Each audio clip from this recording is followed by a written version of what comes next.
नमस्कार, मी मंदार जोशी. तारांगणमध्ये आपलं खूप खूप स्वागत. रसिको हो, मी आत्ता माटुंग्याच्या यशवंत नाट्य मंदिरात आहे आणि तिथं आपण यांना पाहिलंत का, या नवीन येणाऱ्या नाटकाची रंगीत तालीम सुरू आहे आणि ह्या नाटकात एक अतिशय महत्त्वाची व्यक्तिरेखा साकारतोय ते प्रसिद्ध अभिनेता विक्रम गायकवाड. विक्रम, तुझं तारांगणमध्ये खूप खूप स्वागत.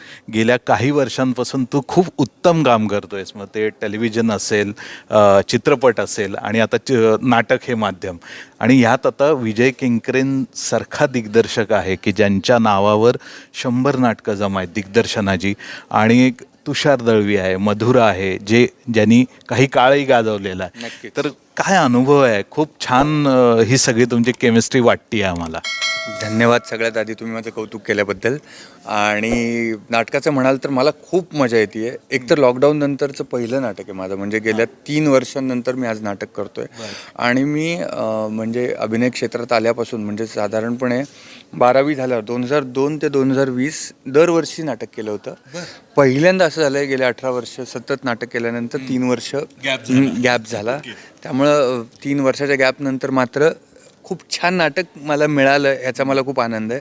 एकतर विजय केंकरे सर, कमाल मजा येते त्यांच्याबरोबर काम करायला. एकतर त्यांचा हा 100-125 नाटकांचा अनुभव आणि त्यांचे ते पूर्वी म्हणजे माझ्या जन्माच्या आधीपासून ते दिग्दर्शन करत आहेत, त्यामुळे त्यांच्याकडे इतकं नॉलेज आहे, इतके किस्से आहेत की त्यांच्या त्या गोष्टींचा ना तुम्हाला ॲज अ परफॉर्मर फायदा होतो. आणि ते असं मास्टर जी नाही आहेत की छडी मारली आणि हे केलं की ते त्यांच्या लक्षात येतं की ह्याला हे जमत नाही आहे, मग ते कसं करायचं. तर मग ते एक जुना काहीतरी किस्सा सांगतात की जिथं तुम्हाला लक्षात येतं की अरे हां, आपण पण असं करून पाहायला पाहिजे.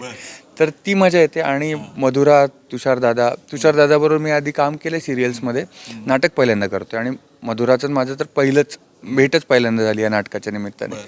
पण आमचं मस्त बॉन्डिंग झालं आहे, तालमीत आम्ही मजा करतो आहे. तुझा रोल काय आहे साधारण? मी मधुराचा मित्र आहे आणि फार मला काही सांगता नाही येणार आत्ता.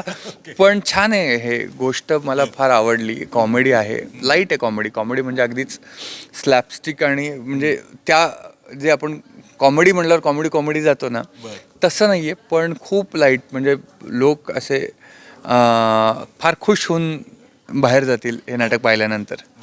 ओके. आणि आत्ता तू तुझ्या बोलण्यात उल्लेख आला की विजय केंकरेंकडून तुला अशा खूप छान टिप्स मिळाल्या म्हण, किंवा हसत खेळत त्यांनी नाही, अशी कोणती गोष्ट तू आपल्या प्रेक्षकांना सांगू शकशील का जी तुला जमत नव्हती किंवा तू कन्फ्यूज होता पण त्यांनी एकदम सोपं करून दिलं तुला? साधी गोष्ट, आता इथं आपण नाचाची आम्ही प्रॅक्टिस करतो आहे, तर मला अजिबात नाचता येत नाही, मी खूप घाणेरडा डान्सर आहे. पण म्हणजे दुसरा दिग्दर्शक असता तर तो GRला ओरडला असता माझ्यावर की अरे उद्या वर प्रयोग आला आहे, तुला नाचता येत नाही आहे वगैरे काय. पण त्यांनी मला शांतपणे, एकतर नाच अंगात असतो किंवा नसतो. आता माझं कसं आहे, ते छान नाचतात खूप, तर ते मला म्हणले माझी आई डान्सर होती, मावशी डान्सर होती, माझे वडील कथ्थक शिकले, त्यामुळे माझ्या अंगातलं आहे, येईल हळूहळू येईल. तर तो कॉन्फिडन्स देणं जो असतो ना, तो कदाचित इतर ठिकाणाहून मिळत नाही. मग एकदा दिग्दर्शकाच्या पॉईंट ऑफ व्ह्यूतनं आपण फ्री झालो ना की आपण जास्त प्रयत्न करायला लागतो. तसं झालं कालच ॲक्च्युली आम्ही कालच ती डान्सची प्रॅक्टिस सुरू केली. पण तेव्हा त्यांच्या लक्षात आलं की हा थोडासा हे होतं, तर ते मोरल डाऊन करण्यापेक्षा मोरल कसं अप होईल ह्याचा ते छान प्रयत्न करतात. म्हणजे तुला जमेल सांगण्यापेक्षा की माझ्यातलं असण्याचं कारण हे तुझ्यात पण येईल. पण मला उत्सुकता कुठं वाटते विक्रम, की आजची जी जनरेशन आहे म्हणजे तुझ्या काळची, ती नाचात तर आहेच प्रवीण, कारण ते अगदी अपसूक आलेलं आहे. तेव्हा मला जरा आश्चर्य वाटलं की तू असं म्हणतोयस की नाचात तू तेवढा हे नाही आहेस. म्हणजे तू कधी नाचला नाहीस का? कधी तू लक्ष तुझं गेलं नाही त्या अंगाकडं? त्या नाही, काय झालं, तशा पद्धतीच्या भूमिका नाही आल्या ना की जिथे मला नाचता येईल.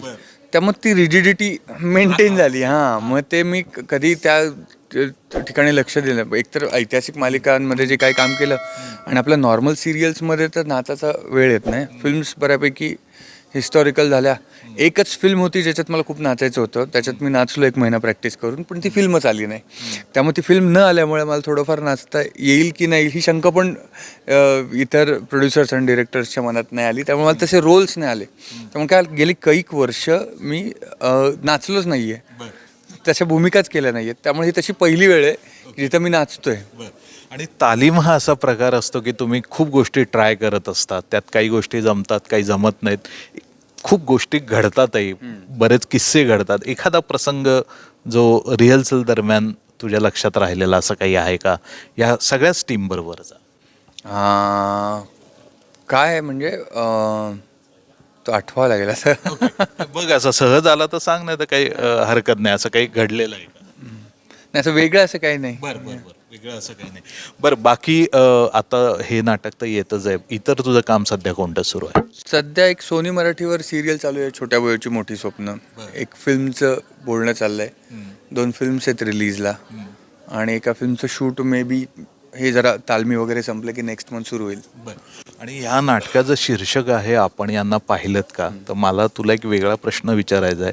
तू आता इतकी वर्ष काम करतोयस, अशा कोणत्या व्यक्ती आहेत की ज्यांना पाहण्याची किंवा त्यांना भेटण्याची तुझी खूप इच्छा आहे, पण ती पूर्ण, मग ती हयात असलेल्या व्यक्तींची नावं सांग, पण अशाही व्यक्ती असतील तर सांग की ज्या आता हयात नाही आहेत पण तुझी प्रचंड इच्छा होती त्यांना पाहण्याची.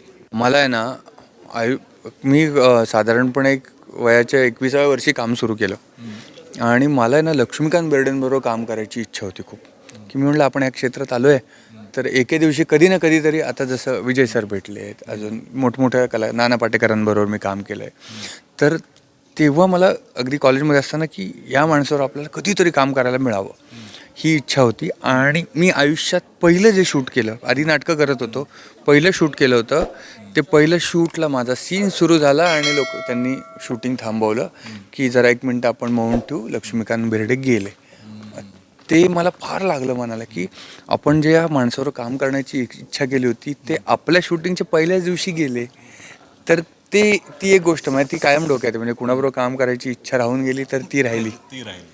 आणि आता आणखीन एक महत्त्वाची गोष्ट घडते. पुढच्या महिन्यात 100वे नाट्यसंमेलन होतंय. खूप मोठी गोष्ट आहे ती आणि 2 महिने तो सोहळा चालणार आहे.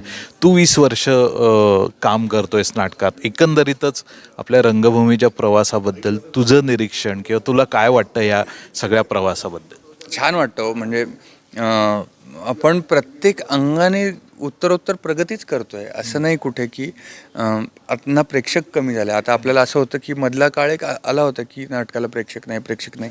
पण जसं जसं ती नाटकं यायला लागली, म्हणजे लॉकडाऊनच्या काळानंतर तर लोकांना असं वाटत होतं की काय नाट्यसृष्टीचं काय होईल. पण छान लोक गर्दी करतायत, लोक त्यांना आवडणारी नाटकं पाहतायत. त्यामुळे असे कैक नाट्यसंमेलनं होतच राहतील आणि नाटकाला प्रेक्षक येतच राहील. तू किती आत्तापर्यंत नाटकं केली आहेस आणि किती प्रयोग झालेत तुझे एवढ्या काळात? म्हणजे आता शेवटचं नाटक केलं आरण्यक, त्याचे 50 प्रयोग झाले आणि लॉकडाऊन लागलं. त्याच्या आधीचं नाटक होतं माझं कोडमंत्र, त्याचे 1.25 वर्षात आम्ही 285 प्रयोग केले. मग इंदिरा नावाचं एक नाटक केलंय. अशी म्हणजे मुंबईत आल्यानंतर बऱ्यापैकी नाटकं दरवर्षी केली. 1000च्या पुढं तर असतीलच प्रयोग तुझे. एकूण प्रयोग हो. एकूण प्रयोग. हां. आणि रंगभूमीचं तर खूप सगळी छान प्रगती सुरूच आहे. तुला काही अपेक्षा आहेत का आपल्या रंगभूमीकडून की भविष्यात अशा गोष्टी आणखी आपल्याकडे व्हायला हव्यात? मला एकच अपेक्षा आहे की काही खूप ठराविक सेंटर्सला जी नाट्यगृह आहेत त्याऐवजी अजून थोडंसं आत जाऊन की जिथे आपण म्हणतो ना की जसं फिल्मसाठी मराठी प्रेक्षक येत नाही मराठी फिल्म्सला, तसं मराठी नाटकाला सुद्धा एक ठराविकच वर्ग आहे जो नाटक बघायला येतो. अर्ध्या लोकांना नाटकच माहिती नाही, तर त्यांच्यापर्यंत नाटक पोहोचण्यासाठी असे काही सेक्टर्स आहेत की जिथं नाटकाची थिएटर बनली पाहिजेत. कुठं उदाहरणार्थ तुम्ही आता कुठलंही घ्या, भुसावळला कधी प्रयोग नाही होत. ओपन शोज होतात अर्थात, पण थिएटर नाही आहे. परभणीला थिएटर असल्याचं मला आठवत नाही. म्हणजे अशी खूप ठिकाणं आहेत की जिथं कोकणात नाही, कोकणात एकही थिएटर नाही अख्ख्या त्या मोठ्या पट्ट्यात. म्हणजे तुम्ही माझ्या ते रोह्याला गेलात की त्याच्या अलीकडचं एक थिएटर सोडलं की पुढच्या पॅचमध्ये नाटकाचं थिएटर नाही, डायरेक्ट रत्नागिरी. तर तिथे मध्ये पॅचेसमध्ये आणि लोकांना तेव्हा चव लागणार एखाद्या गोष्टीची जेव्हा ती मिळणार. तुम्ही डिरेक्टली ब्लेम नाही करू शकत की प्रेक्षकच येत नाहीत. प्रेक्षकांपर्यंत आपण जात नाही, त्यामुळे काही गोष्टी आपण पोचवल्या पाहिजेत.